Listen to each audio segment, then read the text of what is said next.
في بيوت أذن الله أن ترفع ويذكر فيها اسمه يسبح له فيها بالغدو والآصال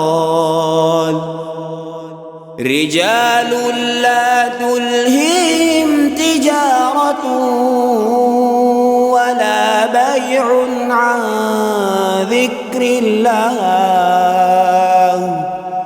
عن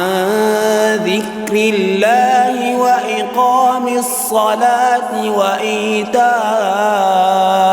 الزكاة يخافون يوما تتقلب فيه القلوب والأبصار